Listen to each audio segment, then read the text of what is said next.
All the energy got to come here. Put it like this. I told Gucci I had to be in Harlem.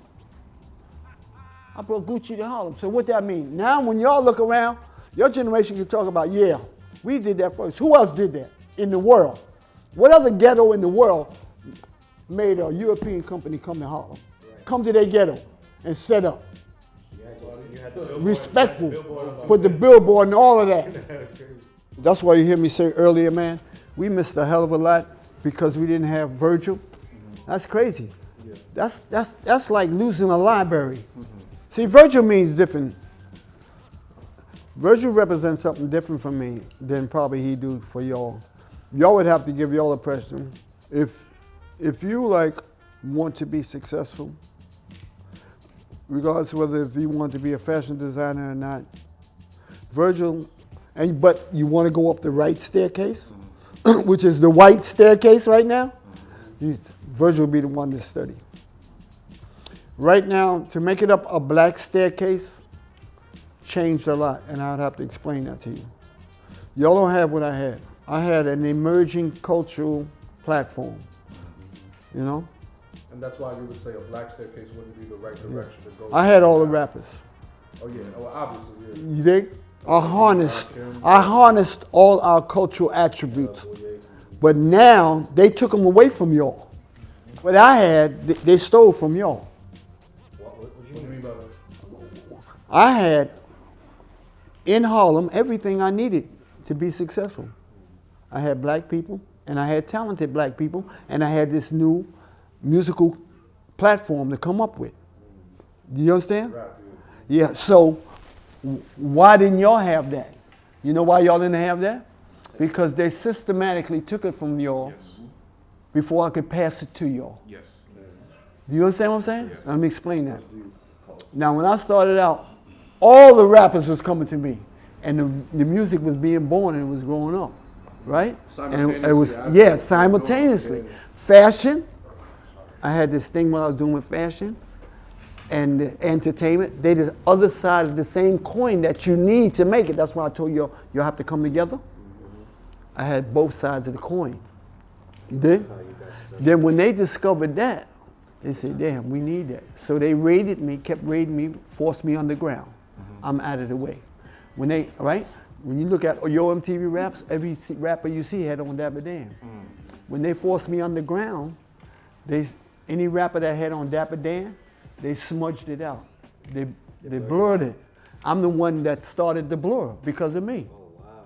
You didn't know that, did you? I did not know that. Yeah. They went to, Ted Demme was the one who was in charge of your MTV rap. He said, Dap, whenever you want me, I'll come to your store and film. That's why you see me playing some of them on my Instagram. Yeah. That's Ted Demme and the whole Yo MTV rap. And Fab Five Freddy coming to Harlem to film me because we had the culture. Then one day, Ted Demme, the head of Yo MTV rap, he come and say, yo, Dap, man, they tell me I have to blur out anything you make. Tommy Hilfiger and them. They said otherwise they won't advertise with us. So those people are just trying to... So you see what it is? First stage, they run me underground. Second stage, they blow me out on TV. What's the third stage? They take all the rappers. Right. All the rappers was coming to me. Tommy Hilfiger sent Andy Hilfiger to all the rap clubs and stuff, started giving out jackets. That's why it was such a big now, thing. there's a big controversy among us who know now, because Tommy Hilfiger talking about he created that. You hear that? Yeah, he said he doesn't like black Yeah, he's saying that now. He getting ready, people going in on his ass about that. But do you understand how the game went? I say it's so important for you to touch the people and tell the story. That's what I'm saying. You don't even know this. That's what I'm saying. And then you need to, so they say, shit, we got to imitate what Dap did. So they started these own companies and they say, well, let's put black people ahead of them. Fubu. Ask Fubu. Do your own homework. Find out who really owned Fubu. And then you'll see how the master game was played. Yeah. You understand what I'm saying? Still today, you don't know whether you're winning or losing until you do your homework. So that's why I keep saying Virgil's so important. You got to know, like, what is it that Virgil did? Well, we know how Virgil really made it. You can see certain key points. Well, he understudied Fendi. Well, He had Kanye. He had the things that I had. I didn't understudy at Fendi. I knew more than Fendi did about what we like. Right. Understudy, they studied me. You dig? So, yeah, and then he had the Dapper Dan combination.